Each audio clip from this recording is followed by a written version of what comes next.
Welcome back to the Chaplaincy on the Go podcast. I'm your host, Josh Zorhoff, and this podcast is dedicated to helping us understand the realities of mental health and emotional health in the workplace and at home. And we're thankful for our partners in this podcast, the Care Portal Network, and their dedication to keeping families in their forever families. It's a technology platform that connects local organizations and nonprofits to families in need. And we're thankful to the Fearless Chaplaincy for their dedication to mental health in the workplace. And it is on that note and in that theme that we are really excited to bring to you today a friend to the Fearless Chaplaincy, a friend to me, and a great man, a leader of an organization known as EV Construction. If you are familiar with construction in Michigan, then you know his name. His name is Mike Novakoski. He is an author. He is a speaker. He's a leader. And I'm excited to bring Mike onto the podcast. So Mike, welcome to the podcast. Thanks, Josh. I'm really excited to be here with you today. Yes, and we are really diving into some of the material that you've produced lately. Just a few weeks ago, my dad passed away, and right around that time, I got a pre-order of your book, Right Brain Justified. And it was an incredible book. It really touched a nerve for me because of the work that I do, but also because I just lost a man who really valued people and valued human life. And in a lot of reasons, my dad is the reason why I do the work that I do now. And so much of what is in your book is linked to this dedication to human beings and to the emotional and spiritual wellness of people. And so, Mike, I'm super excited to just have you talk a little bit about how Right Brain Justified came to be. Wow. I don't even know quite where to start, only that when I came out of college, I was really thinking I was just going to build buildings. I'm going to get paid X salary for my 40 hours. I'm going to do my job and I'm going to go home. And it wasn't but a couple of years into that, I went back to school and I went through business school and I started looking at the way that we were taught to run businesses. And it was all about the pro forma and the P&L and, throughput and these idea of how do we get the most out of the blue collar workers. And I thought, this is so cold and callous and uncaring. And the idea seeped into my mind that I'm looking above your head and I see a heart there. I said, what if we love what we do and who we do it with?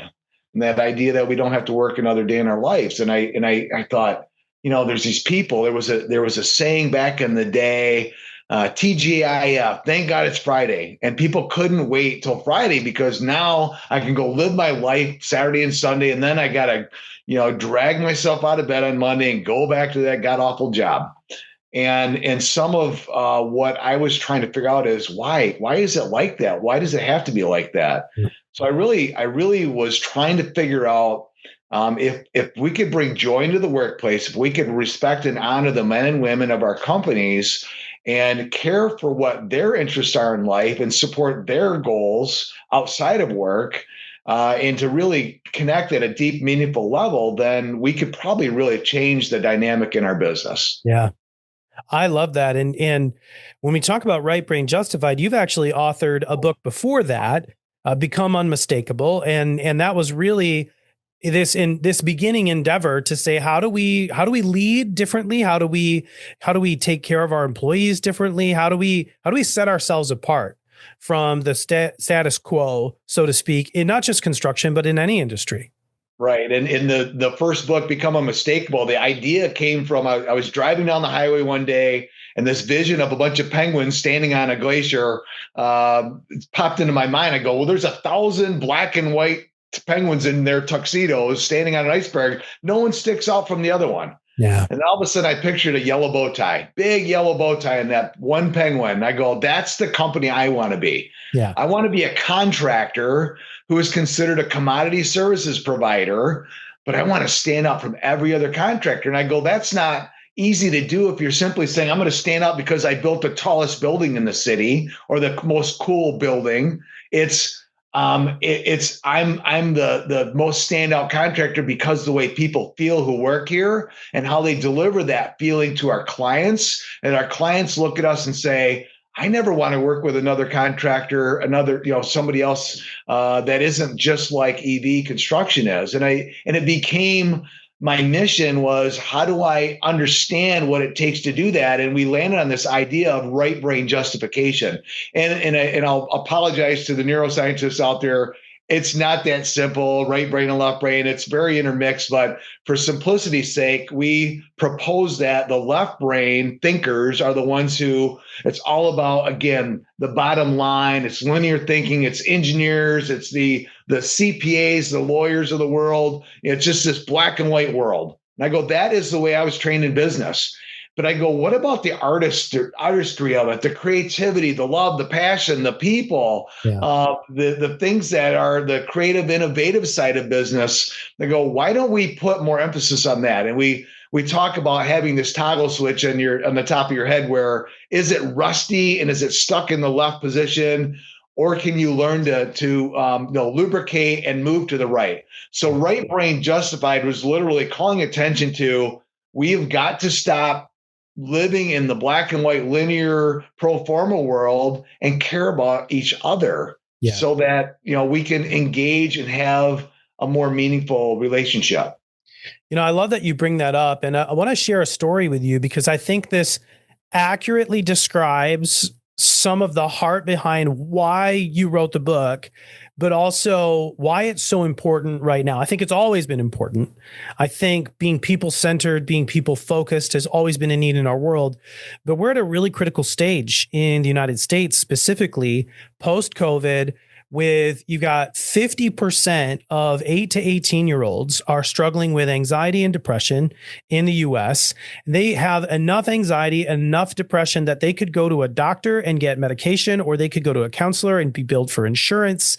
And that's your entering labor force, number one. And two, you've got a bunch of post-high school, early college career individuals who have grown up in this environment where they're saying, I need more than a paycheck to keep me here. And pre-pandemic, I know this was true for organizations around West Michigan, but throughout the country, there was this term that was coined, and it then got extremely worse during the pandemic, called absenteeism and presenteeism. And absenteeism was where people were taking more than the reasonable amount of of PTO, whether it was for health days or for vacation time. They were taking more than the expected for mental health, and they were basically just not showing.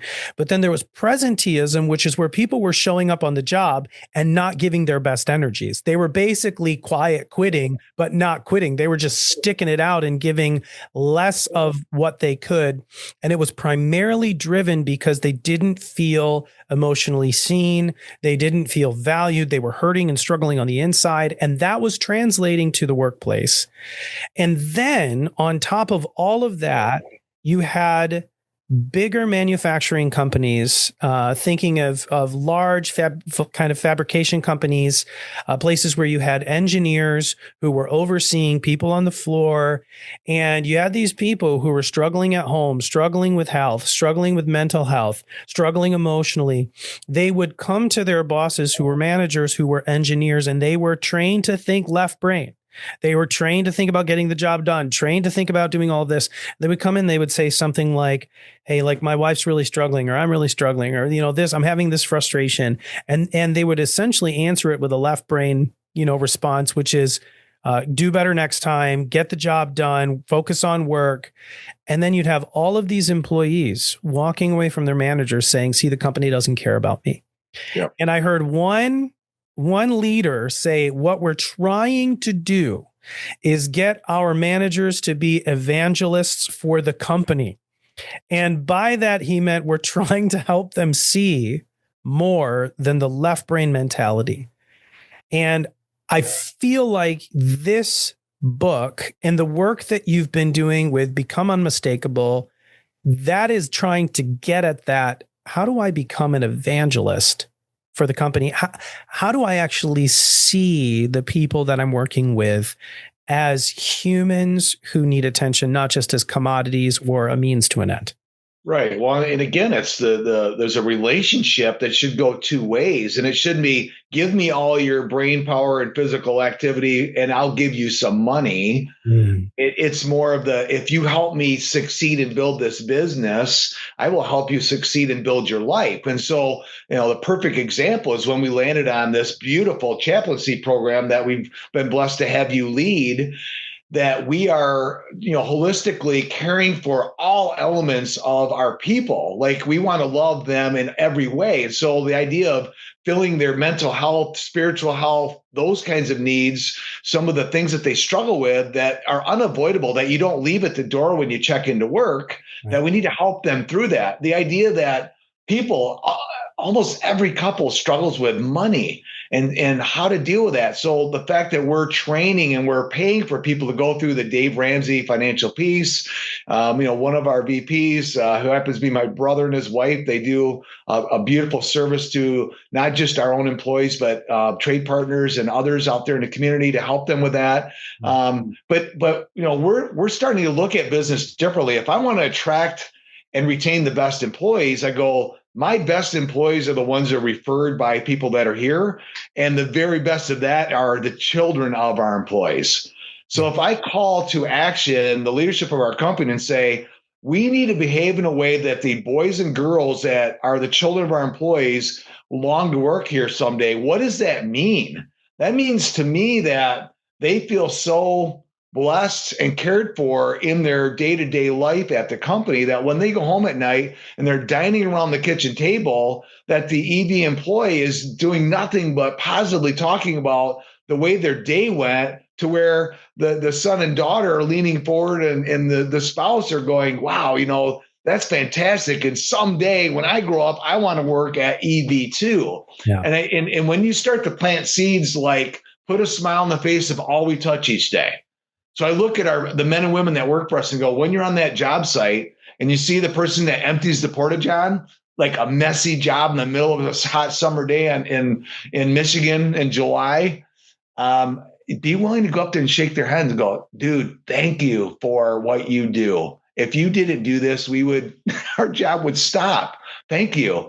And that person feels better. So, we have systems that we've developed. We have this program called U-mapping that literally takes what the needs of the company are and what the needs of the individual are, and they put them on one piece of paper. Yep. And we teach managers to have those meaningful quarterly conversations. We change everything to make it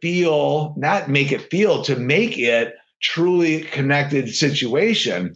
And I feel like today we're blessed as a company that's got 10 times the backlog we had 10 years ago, all because we are caring for the people that care for our clients. So we care for them first. They care for our clients unlike they've ever done before and unlike any of our competition. Josh, what I love is we've written 2 books. My competition's read it. They haven't figured it out because they're not wired to care about people over bottom line. Yeah. They got to have that. And I go, when I care about people and I manage the smiles, the bottom line comes, and it comes faster than I could have ever imagined. Yeah. So let's talk about that for a second, because you make the case in the book that if you want to be successful, you can't define it by the numbers, and you really need to transform your managers into relationship builders. So tell me, because I have seen the research where if you want to be an anti-burnout culture, your front line of defense is not your leaders. It's not your owners. It's not the CEO. It is your managers. It is the boots on the ground, your foremen, your site superintendents, your manager, the ones that are managing the teams of people. Those are the ones who have to catch the vision, and they have to be relationship builders. Tell me about why you think that's so significant. Well, it's the core of everything. You've got the people that are, I'll say, at the end of the broom, and the people that are writing the payroll checks, and you've got everybody in between. The core of the company is really the relationship between the managers and their direct reports. And I'm always careful to use the term manager, meaning leadership.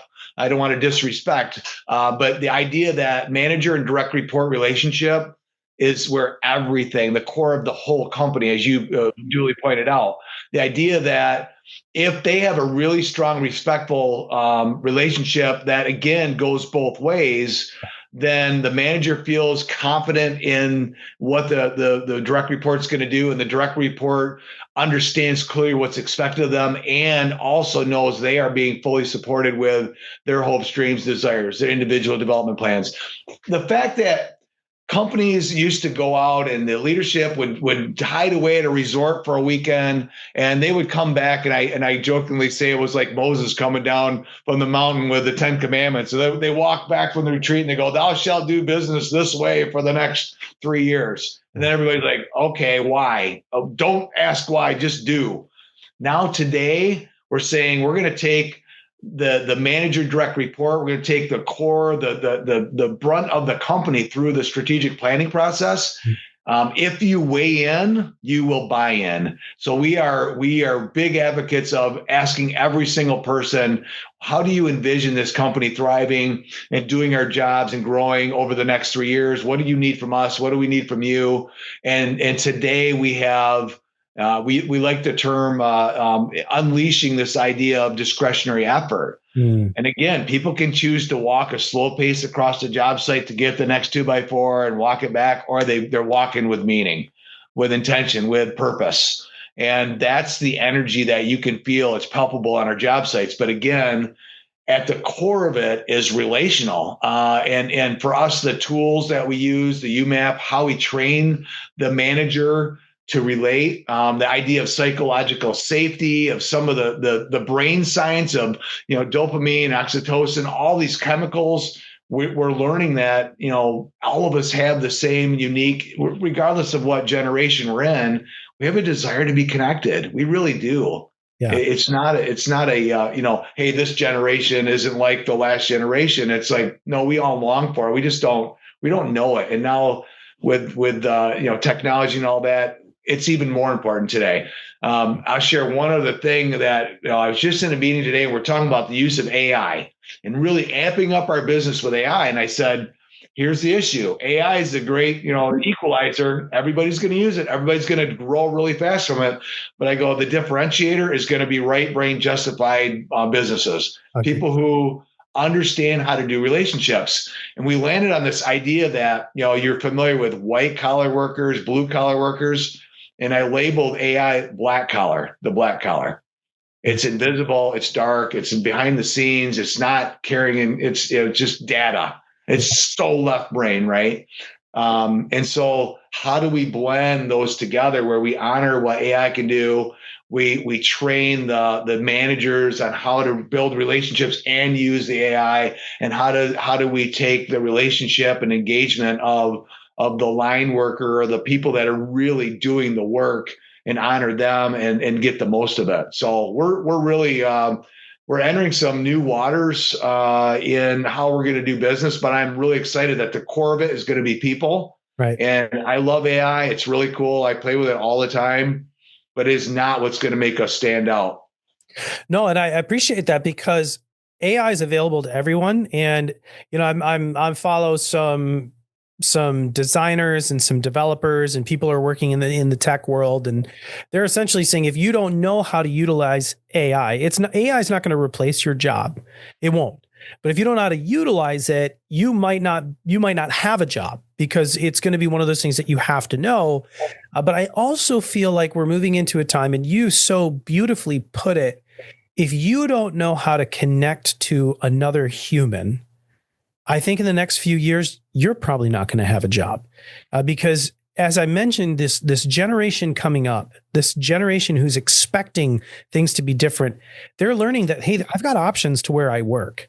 And if I can't be a manager, if I can't be a leader, if I can't be a person who connects at a level of humanity, I'm probably not going to go very far as in my job. Like, that's going to limit me. I might not lose my job, but you might not advance. And quite frankly, the organization might have to move beyond you.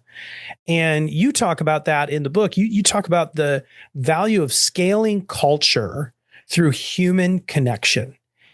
can you talk a little bit about that, about why is the human connection important when you talk about expanding your culture? Because you've got different teams, you've got new people coming on, you're trying to create a legacy of human connection that's going to live beyond you, that's going to live beyond me.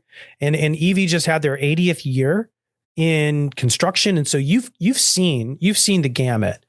And I'm just wondering, like, when you talk about legacy and you talk about something that lives beyond you, what do you envision kind of that future to be?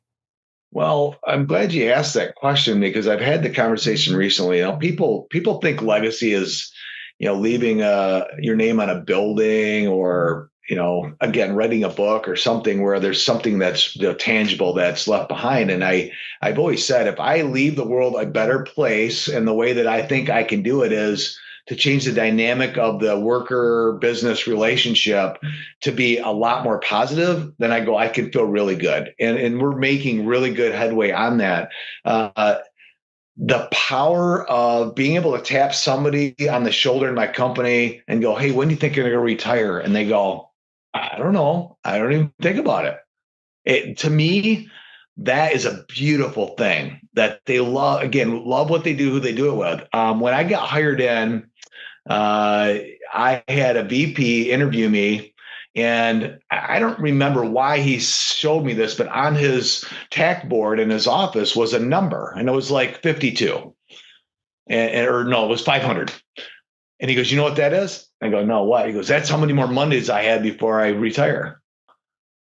I'm like, he's counting Mondays. So basically he's got, 10 years, he's going to retire. And I thought, what a horrible life. Like, again, I think a lot of the addiction and things we have, people are looking for some joy in their life.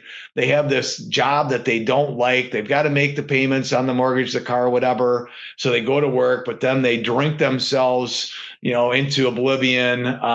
They look forward to the heavy partying on the weekends. They can't get up out of bed Monday morning, all because work life sucks. And the idea to me that I can leave a legacy that people don't need that type of activity to create meaning and purpose in their life. They can feel really good about it, that my best friends are the people that are at work. And I go, I had my successor basically said, Mike, don't plan on making friends because as you advance in the company, you're going to lose them anyway. Oh, and by the way, don't plan on people staying more than 3 to 5 years because they're just going to hop to another job. And I thought, this is what a terrible way to manage things. So for me, the core of everything was relational. I love saying that I have this open door. I put my pants on one leg at a time, like everybody else. I'm completely open book, but people are still scared of Mike Nova. Yeah. Like, I'm the CEO of a company and they feel intimidated. And I go, I want to remove that. I don't want that. I want them to just go, he's got a job to do. I've got a job to do. And together we're doing great things. And so for me to be vulnerable, to share stories about myself, is part of how we get there. It's part of the human connection. Is leadership from the top's got to be the ones to set the bar on, are you going to have news, sports, and weather conversations, or am I going to talk about the fact that I've had marital problems, that I've had issues with money or being an addictive behavioral, drinking too much or whatever. It's like when I've exposed my my faults and my weaknesses and all that, vices, I end up getting closer to my people, and then they open up, and then all of a sudden we become closely bonded. Yeah. It's just been a beautiful experience. Some of the retreats we do, the questions we ask, the fireside chats. Imagine sitting around with a leadership team, 15 people in a retreat center, and there's a fire going, and it's the middle of winter. And the conversation around, let's talk about how we were raised and what money was like in our families. And I started. And I talk about my dad, and we had 6 kids. My dad was a cop, and they sent us through, Catholic school for 12 years, never had any money. And so when I grew up, I'm going to control the finance, so I told my story and it went one to the next.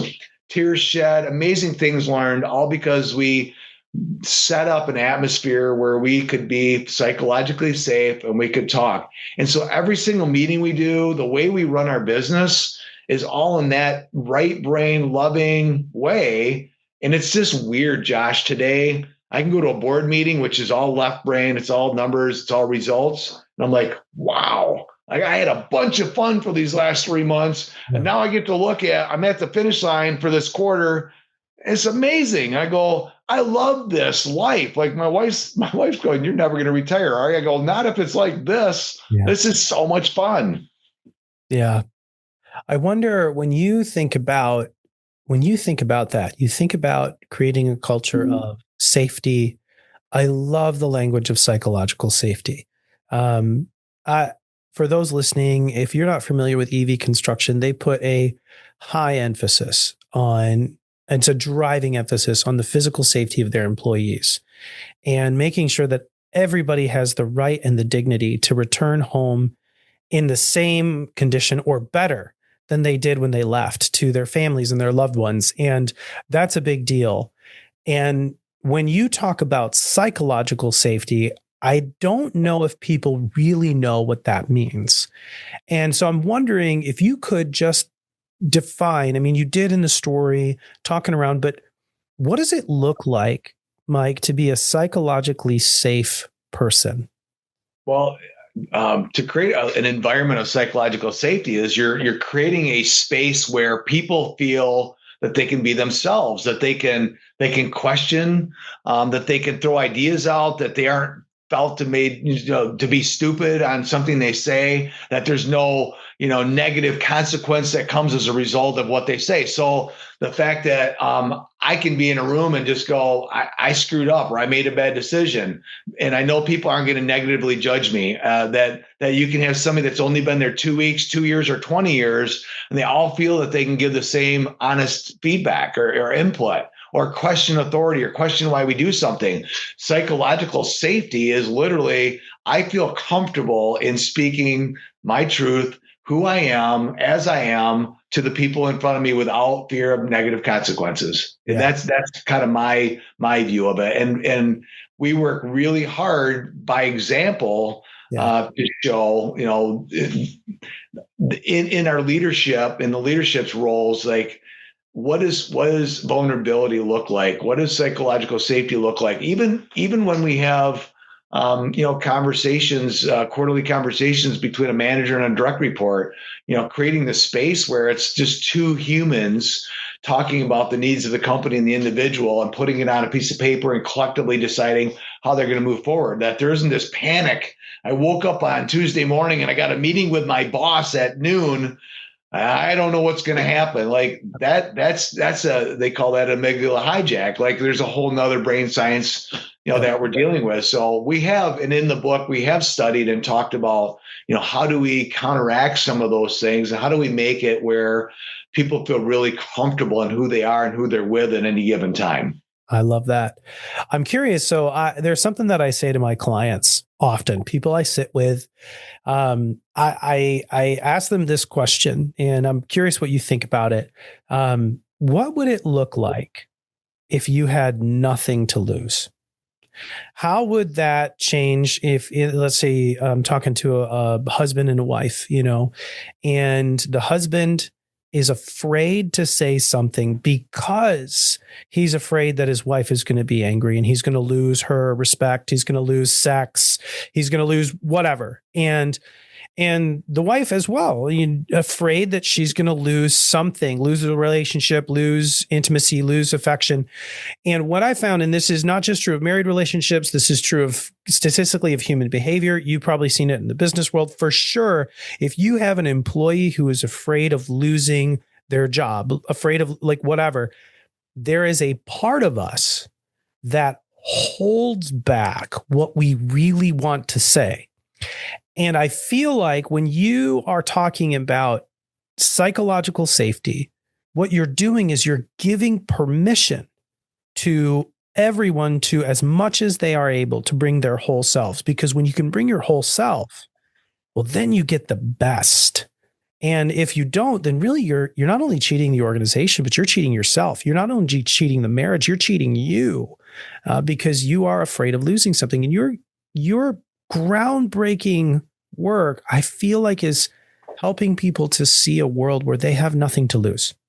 Right. Well, I agree. And it's even when I talk a little bit about our strategic planning process that we try to bring all of our employees, we're about 200 people now. And, to bring people into a room and to ask them to reflect upon where they see this company going. And again, whether they're new or been there a long time and regardless of role, they all have a voice. And we ask them, here's your chance. Be totally honest.